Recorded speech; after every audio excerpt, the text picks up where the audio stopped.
ఒక పర్పస్ కోసం పుట్టిన వ్యక్తి ఈరోజు చనిపోవడం జీర్ణించుకోలేకపోతున్నాం.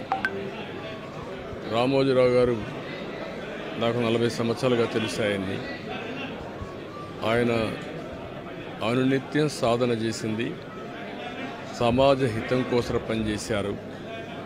ఈ తెలుగు జాతి కోసం పనిచేశారు.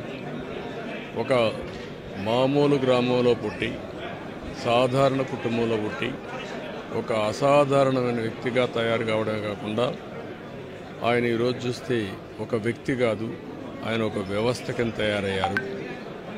ఆ రోజు ప్రారంభించింది మనం ఒకసారి చూస్తే మార్గదర్శితో ప్రారంభించి మార్గదర్శి అయిన తర్వాత ఈనాడు ప్రారంభించి అదే మాదిరిగా ప్రజా చైతన్యాన్ని మనం చూస్తే ఈరోజు రాష్ట్రంలో ఏ ఇంట్లో కూడా నిద్ర లేస్తానే ఈనాడు చదివితే తప్ప బయట వచ్చే పరిస్థితి ఉండదు. అంటే ఆ విధంగా ప్రజల్ని చైతన్యవంతులు చేయడానికి కానీ విజ్ఞానవంతులు చేయడానికి కానీ అనునిత్యం సాధన చేశాడు. ఆయన ఏ పని చేసినా కూడా నేను మొదటి నుంచి కూడా చూశాను, రాజీ లేదు.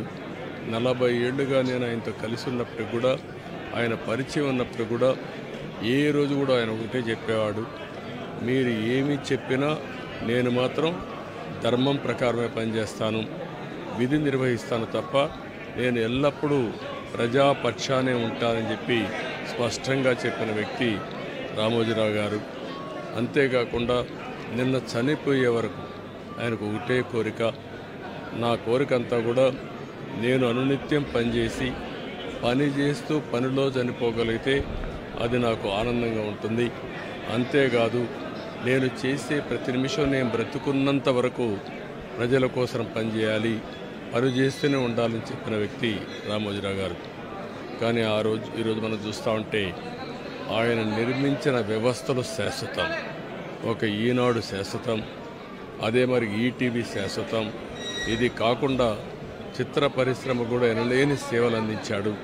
ఈరోజు రామోజీ ఫిల్మ్ సిటీ మీరు చూస్తే దేశంలోనే ఒక అత్యున్నతమైన స్టాండర్డ్స్లో రామోజీ ఫిల్మ్ సిటీ తీసుకొచ్చి ఆయన అనునిత్యం చెప్పేవారు, నేనేదో ఒక కమర్షియల్ కాంప్లెక్స్ కట్టచ్చు, వ్యాపారాలు చేయొచ్చు, నా వల్ల ఈ సిటీకి లాభం రావాలి, అదే మరి రాష్ట్రానికి ఆదాయం రావాలి, టూరిజం కింద ఉండాలని చెప్పి చేశారు.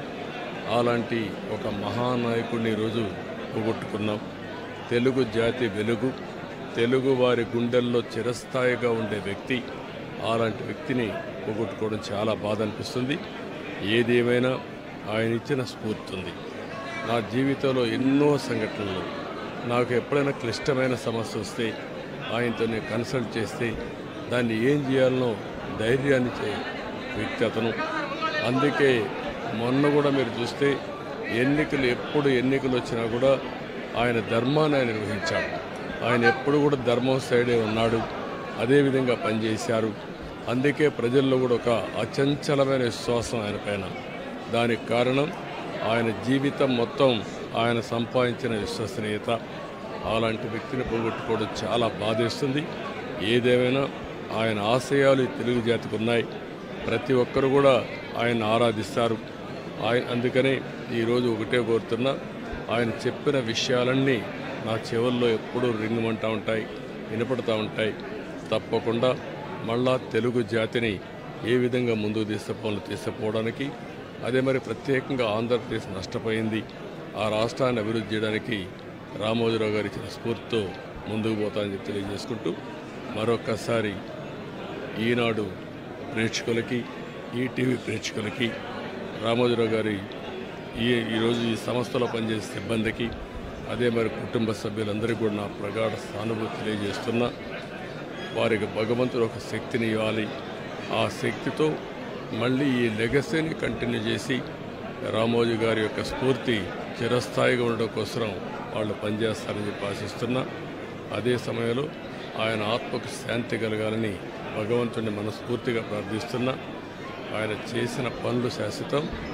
భవిష్యత్తులో కూడా తెలుగు జాతి గుర్తుపెట్టుకునే విధంగా చేశారు.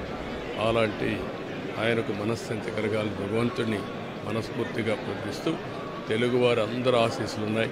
ఆ ఆశీస్సులు ఆయనకు ఎప్పుడూ ఉంటాయని చెప్పి కూడా కోరుకుంటూ అందరి దగ్గర సెలవు తీసుకుంటాం.